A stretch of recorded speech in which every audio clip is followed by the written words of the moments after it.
नमस्कार, झारखंड की खबरों में आप सबों का स्वागत है। आइए जानते हैं आज की तमाम बड़ी खबरों को। इससे पहले आपने चैनल को सब्सक्राइब नहीं किया है तो प्लीज चैनल को सब्सक्राइब कर बेल आइकन को प्रेस कर दीजिए ताकि खबरों का अपडेट आपको मिलता रहे। बढ़ते हैं खबरों की ओर।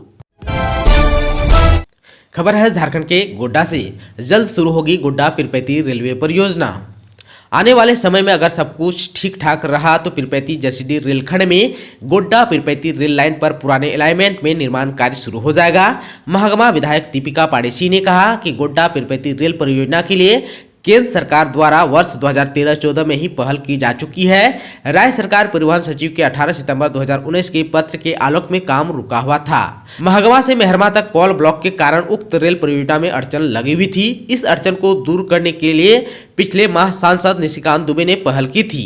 वह हर हाल में पुराने अलाइनमेंट में ही काम करना चाहते थे। यह मामला लटका हुआ था, लेकिन विधायक दीपिका पांडेसी ने कहा कि राज्य की पूर्ववर्ती सरकार ने अपने हिस्से के काम को लेकर कॉल ब्लॉक का हवाला देकर कार्य को स्थगित कर दिया था।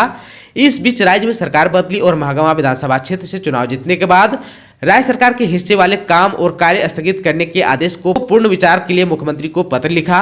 13 फरवरी 2020 को उनके पत्र के बाद सरकार ने पहल शुरू की।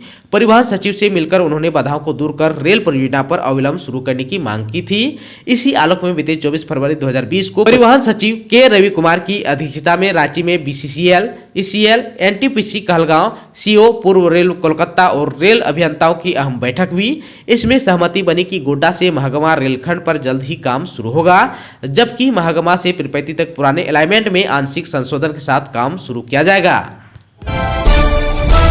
खबर है झारखंड के दुमका से। CBSE ने दी प्राचार्य और शिक्षकों को in house master training. Sahodaya schools complex Dumka एवं जामताड़ा के तत्वावधान में शनिवार को द मिलेनियम स्कूल परिसर में CBSE ने इन हाउस ट्रेनिंग आयोजित किया था। इन हाउस ट्रेनिंग में धनबाद से आए CBSE के डिप्टी जिला training coordinator Sujit Sen, resource person Sujata Ranjan, Sahodaya Dhanbad chamber के चेयरमैन TK सिन्हा एवं deputy chairman Zubin Bose, DTC Dumka, Godda और पाकुड़ B मोंटी ने दुमका, जामताड़ा, गोड्डा, पाकुड़ एवं साहिबगंज के सभी CBSE विद्यालयों के प्राचार्य, STNC, TGT एवं PRT शिक्षकों को मास्टर ट्रेनिंग दी गई। तकरीबन 5 घंटे तक आयोजित ट्रेनिंग के दौरान रिसोर्स पर्सन ने ट्रेनिंग से जुड़े तमाम क्रियाकलापों को पावर पॉइंट प्रेजेंटेशन के जरिए बताया। कार्यक्रम के अंत में सोहदिया दुमका एवं जामताड़ा के चेयरपर्सन प्रदीप्त मुखर्जी ने धन्यवाद ज्ञापन किया। खबर है झारखंड के पाकुड़ से। पाकुड़ हिरणपुर लिट्टीपाड़ा को अडानी पावर ने आगाह किया। पाकुड़ हिरणपुर लिट्टीपाड़ा के कई गांवों से होकर हाई पावर उच्च शक्ति विद्युत का प्रवाह किसी भी समय प्रारंभ हो सकता है। इसे लेकर अडानी पावर झारखंड लिमिटेड ने अपनी सूचना जारी कर दी है। 15 जनवरी के बाद से उक्त स्थल से गुजरे तार, विद्युत खंभा, टावरों, अन्य सामान छूने, खंभा में चढ़ने का प्रयास न करें। इससे जान माल की हानि हो सकता है। सूचना एवं हिदायत के बावजूद यदि कोई व्यक्ति तार छूने, खंभे में चढ़ने का कोशिश करता है तो इसके नुकसान का अडानी पावर झारखंड लिमिटेड किसी प्रकार का उत्तरदायी जिम्मेदार नहीं होंगे।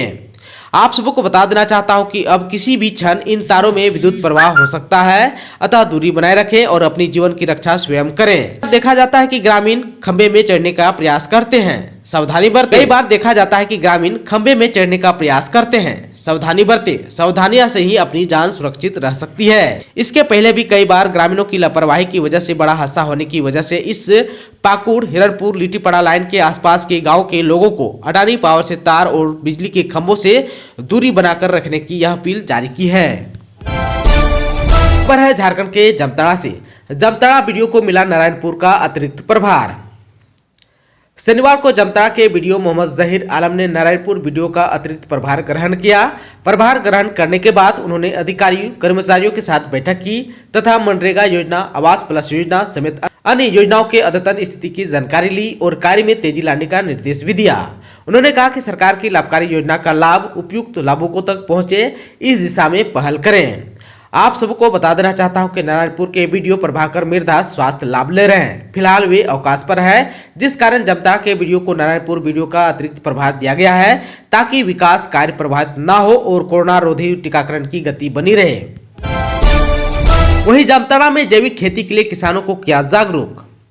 शीतल वाटिका किसान सहायता फाउंडेशन की ओर से रविवार 16 जनवरी को किसान भवन में जैविक खेती के लिए जागरूकता को लेकर संगोष्ठी का आयोजन किया गया। इस अवसर पर फाउंडेशन के स्टेट हेड ऋषभ कुमार गुप्ता ने किसानों को जैविक खाद के बारे में जानकारी दी। उन्होंने किसानों को अपने खेत में जैविक खाद का उपयोग करने के लिए प्रोत्साहित भी किया। रासायनिक एवं जैविक खाद में अंतर भी बताया। कहा कि आज ज्यादातर किसान अधिक मुनाफा कमाने के लिए रासायनिक उर्वरक का इस्तेमाल कर रहे हैं, जो हानिकारक है। यही कारण है कि आज प्रत्येक परिवार में कोई न कोई बीमार है। इसका मुख्य कारण रासायनिक उर्वरक का उपयोग है। इसलिए किसानों को जैविक खाद द्वारा खेती के लिए जागरूक किया जा रहा है। खबर है झारखंड के खूंटी से। तीरंदाजी प्रतियोगिता के विजेता बने संबत, मिली 1 एकड़ जमीन। खूंटी जिला अंतर्गत अड़की प्रखंड के नोड़ी गांव में मकर संक्रांति के अवसर पर एक अनूठी तीरंदाजी प्रतियोगिता होती है। यह प्रतियोगिता ना तो मेडल के लिए, ना ही ट्रॉफी के लिए और ना ही नगद इनाम के लिए होती है। यह प्रतियोगिता होती है तो सिर्फ 1 एकड़ जमीन के लिए। इसमें विजेता को 1 वर्ष के लिए करीब 1 एकड़ जमीन खेती के लिए उपहार में दी जाती है। दशकों से चली आ रही यह परंपरा बेजा बिंदा के नाम से जानी जाती है। प्रत्येक वर्ष यह प्रतियोगिता मकर संक्रांति के दिन आयोजित होती है। खबर है झारखंड के रांची से। रिम्स में कोरोना से 2 की मौत, 73 का चल रहा है इलाज। झारखंड में मौत का आंकड़ा हुआ 6001। कोरोना का कहर अभी जारी है। अब झारखंड में कोरोना के नए वेरिएंट ओमिक्रॉन की भी पुष्टि हो चुकी है, जिससे साफ है कि कोरोना की रफ्तार थर्ड वेव में इतनी तेजी ओमिक्रॉन की वजह से ही है, क्योंकि यह डेल्टा वेरिएंट की तुलना में 30% अधिक रफ्तार से फैलता है।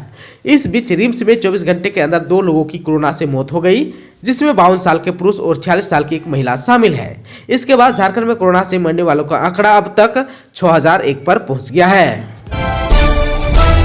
खबर है झारखंड के धनबाद से। कोरोना से जंग में धनबाद प्रशासन को मिला IMA का साथ। मरीजों की ऑनलाइन सेवा करेंगे 8 डॉक्टर।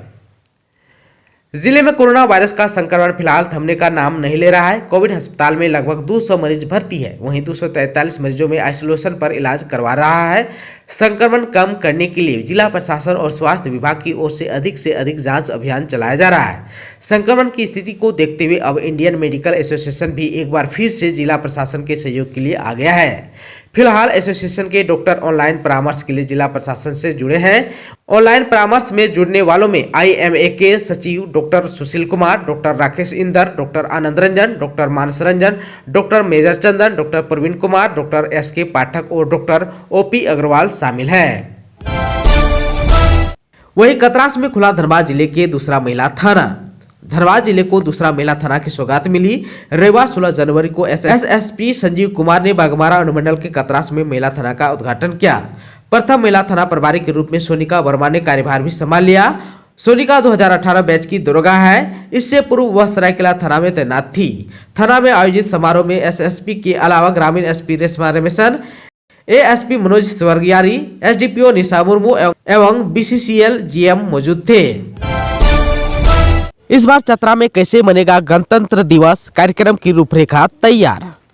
गणतंत्र दिवस की तैयारी को लेकर शनिवार को उपायुक्त अंजलि यादव ने वीडियो कॉन्फ्रेंसिंग के माध्यम से बैठक कर कार्यक्रम की रूपरेखा तैयार की। बैठक में SP राकेश रंजन के अलावा जिला और पुलिस प्रशासन के कई वरीय पदाधिकारी शामिल थे। उपायुक्त ने कार्यक्रम के आयोजन को लेकर सभी बिंदुओं पर विचार विमर्श कर आवश्यक दिशा निर्देश दिया। हर वर्ष की भांति इस बार भी गणतंत्र दिवस का मुख्य समारोह जवाहरलाल नेहरू स्टेडियम में आयोजित होगा। कार्यक्रम में परेड, झंडोत्तोलन, खेलकूद और सांस्कृतिक कार्यक्रम को लेकर पदाधिकारियों को निर्देश दिया गया। उपायुक्त ने मुख्य कार्यक्रम स्थल के साथ सभी सरकारी कार्यालयों में निर्धारित समय पर झंडोत्तोलन करने को कहा। कोविड-19 के मानकों को पूर्णतः पालन करते हुए कार्यक्रम आयोजित करने का दिशा निर्देश दिया। कार्यक्रम में आने वाले लोगों को मास्क लगाना और शारीरिक दूरी का पालन करना अनिवार्य होगा। उपायुक्त ने परेड की तैयारी, झांकियों की थीम समेत अन्य विषयों पर निर्देश पदाधिकारियों को दिया। स्टेडियम की साफ सफाई, लाउड स्पीकर, पेयजल की व्यवस्था, परेड की तैयारियां, राष्ट्रगान, निरीक्षण के लिए जीप की व्यवस्था, LED स्क्रीन की व्यवस्था का निर्देश दिया गया। सीएम के पत्नी के बाद अब सीएम के पिता हुए संक्रमित। JMM सुप्रीमो शिबू सोरेन पहली लहर में भी हो चुके हैं संक्रमित। अभी होम आइसोलेशन में हो रहा है इलाज। झारखंड के सीएम के पत्नी कल्पना सोरेन के बाद अब उनके पिता और JMM सुप्रीमो शिबू सोरेन भी संक्रमित हो गए हैं। हेल्थ मिनिस्टर बन्ना गुप्ता ने इसकी पुष्टि की है। सोशल मीडिया पर उन्होंने लिखा है, हम सभी के अभिभावक झारखंड के पूर्व मुख्यमंत्री आदरणीय शिबू सोरेन जी कोरोना पॉजिटिव हो गए हैं। वे फिलहाल आइसोलेटेड हैं और स्वास्थ्य लाभ ले रहे हैं। ईश्वर से उनके जल्द स्वास्थ्य होने की कामना करता हूं। फिलहाल सीएम हाउस में तैनात डॉक्टर राजन की निगरानी में शिबू सोरेन का इलाज चल रहा है। शिबू सोरेन दूसरी बार कोरोना संक्रमित हुए हैं। इससे पहले पहली लहर में भी वे संक्रमित हुए थे। उस दौरान उनकी तबीयत ज्यादा बिगड़ गई थी। आनंद फानन में ट्रेन एम्बुलेंस के माध्यम से उन्हें बोकारो स्टेशन से दिल्ली ले जाया गया था। मेदांता अस्पताल में इनका इलाज चला था। जेएसएससी के लिए आवेदन करने की प्रक्रिया शुरू। 956 पदों पर निकली वैकेंसी। जाने परीक्षा से संबंधित जरूरी बातें। स्नातक स्तरीय 956 पदों पर बहाली के लिए ऑनलाइन आवेदन जमा होने शुरू हो गए हैं। 14 फरवरी के मध्य रात्रि तक आवेदन पत्र भरे जा सकेंगे, जबकि 16 फरवरी के मध्य रात्रि तक परीक्षा शुल्क भुगतान तथा फोटो और हस्ताक्षर अपलोड कर आवेदन का प्रिंट लेने के लिए 18 फरवरी की मध्य रात्रि तक लिंक उपलब्ध रहेगा। उल्लेखनीय है कि झारखंड कर्मचारी चयन आयोग की ओर से झारखंड सामान्य स्नातक योग्यताधारी संयुक्त प्रतियोगिता परीक्षा 2021 के तहत स्नातक स्तरीय 956 पदों पर बहाली की प्रक्रिया शुरू की गई है। आयोग द्वारा वर्ष 2016 और 2019 में भी सामान्य स्नातक योग्यताधारी संयुक्त प्रतियोगिता परीक्षा की प्रक्रिया शुरू की गई थी, जिसे बाद में रद्द कर दिया गया था। हजारीबाग में बढ़ रही है कोरोना की रफ्तार। 330 लोग मिले पॉजिटिव। हजारीबाग जिले में शनिवार को 330 कोरोना पॉजिटिव पाए गए। इसमें बरही प्रखंड से 19 कोरोना पॉजिटिव, विष्णुगढ़ प्रखंड से 10, चौपारण से 25, चुरचू से 5, इचाक से 68, कटक मसांडी से 132, सदर से 10, शहरी क्षेत्र से 60 और चतरा मोड़ से 1 कोरोना संक्रमित मिले हैं। जिला स्वास्थ्य विभाग ने पहली से तीसरे फेज में कोरोना संक्रमितों का आंकड़ा जारी किया है। आंकड़ों के अनुसार हजारीबाग जिले में अभी तक 8,07,006 सैंपल एकत्रित किया, जिसमें से 7,91,020 सैंपल की जांच हुई। इसमें से 22,262 लोग कोरोना पॉजिटिव पाए गए। झारखंड सरकार की बड़ी तैयारी। कैबिनेट में 10,000 नौकरियों पर लग सकती है मुहर। युवाओं को रोजगार देने को लेकर हेमंत सरकार रेस है। नियुक्ति नियमावली में संशोधन के बाद विभिन्न विभागों में नियुक्तियों का रास्ता साफ हो गया है। बुधवार को होने वाली राज्य कैबिनेट की बैठक में 10,000 नौकरियां देने के निर्णय पर मुहर लगने की उम्मीद है। अभी तक की तैयारियों के अनुसार सरकार आम लोगों को राहत और रोजगार देने वाले कई निर्णय को जमीन पर उतारेगी और कैबिनेट में इसे संबंधित कई प्रस्ताव आने वाले हैं। सूत्रों के अनुसार 19 जनवरी 2022 को होने वाली कैबिनेट की बैठक के लिए प्रस्तावों की संख्या 40 से अधिक हो सकती है, जिसमें रोजगार के अवसर मुहैया करवाने वाले प्रस्ताव प्रमुख हैं। माध्यमिक शिक्षक, +2 शिक्षक और कई प्रकार की नौकरियों के लिए नियमावली को संशोधित किया जा चुका है और अब इसे कैबिनेट से स्वीकृति मिल जाएगी। माना जा रहा है कि अब तक जितनी नियमावली को स्वीकृति की गई है, उसके हिसाब से 10,000 के करीब नौकरियों का मार्ग प्रशस्त हो रहा है। दोस्तों, चैनल पर आप नए हैं तो प्लीज चैनल को सब्सक्राइब कर बेल आइकन को दबा दीजिए, ताकि खबरों का अपडेट आपको मिलता रहे।